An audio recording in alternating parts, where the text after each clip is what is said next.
In LO4, I'm going to continue where I left off in LO3.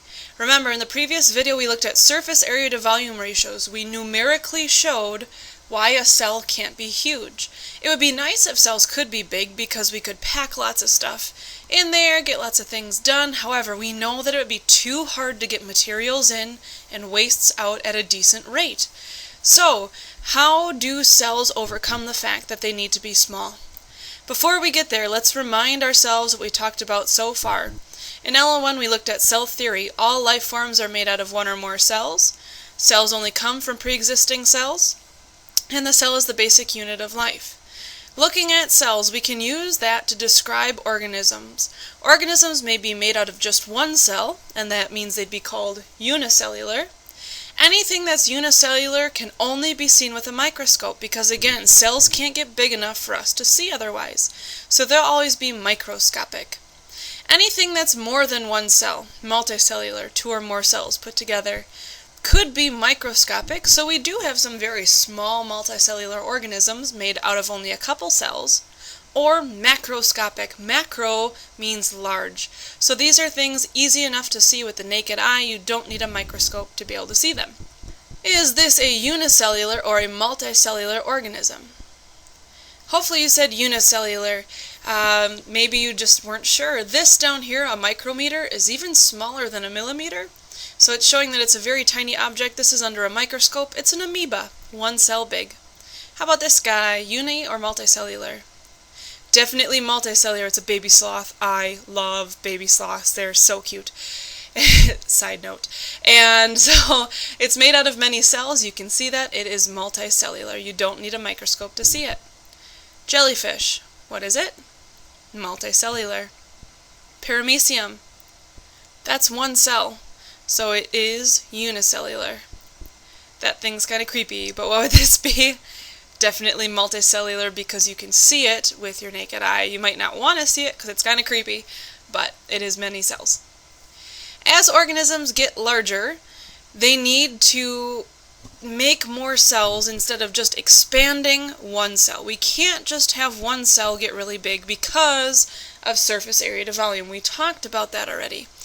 And that's why we don't see giant cells walking down the street, because this is not possible. They're limited by their surface area to volume ratio. We looked at that back in LO3 with the mathematical calculations. Because cells can't just bloop, blow up and expand, what we have to do is overcome these size issues by doing two things. Number one, differentiate cells, and number two, have divisions of labor. Differentiation, first one. I would write somewhat small. I gave you a pretty good size space in your notes, but you don't want to write too big because you're going to have two slides of things to write here. When something is conceived, egg and a sperm meet, like in the picture, you get one cell. That one cell goes through mitosis and becomes two. The two cells go through mitosis and become four, etc. The starting cells that these embryos are made out of are very general. They can be programmed to become any kind of body cell. They're called stem cells. Stem cells can be turned on and off in certain ways to make them become bone cells, brain cells, etc. So again, starting cells are general and can be programmed to become any kind of body cell. You don't have to write this analogy down unless it helps you remember, but I think about it this way. People. We all start out unspecialized as kids. We don't have jobs. We're in kindergarten. You're learning things. You're not set for a certain job yet. But then you go to school, you go to high school, you go to college, and you get more specific. You get programmed by, I went to be a teacher, my dad went to be a police officer, etc. You get programmed for a certain job. Think of these cells the same way. They start out unspecialized and they get programmed for a special job later on. As they become programmed, they become specialized for a certain job. Here are some examples of jobs. Bone cells, also called osteocytes. You can have a stem cell get programmed to become a brain cell or a neuron. You can have a stem cell get programmed to be a skin cell or an epithelial cell, or any of the things up in the picture up to the top right. And then these cells hang out with the cells that have similar jobs with them. So all the bone cells are going to hang out together and make a bone. All the brain cells are going to hang out together and make a brain, etc. Remember, way back in Unit 1, we talked about, actually Unit 2, that when you have multiple cells with the same job in the same place, that makes up a tissue. So lots of skin cells will make up skin tissue, etc.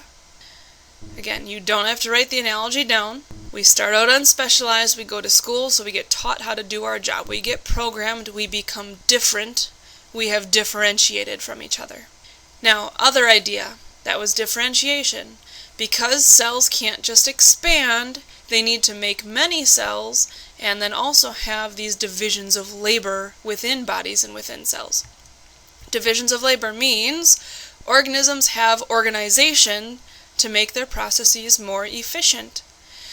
A cell's job is basically not to die. And it needs to do lots of things not to die. Get nutrients in, get wastes out, make energy, clean up any messes that happen, make proteins, ship those proteins, lots of stuff. And it'd be really hard for one cell to do all those things.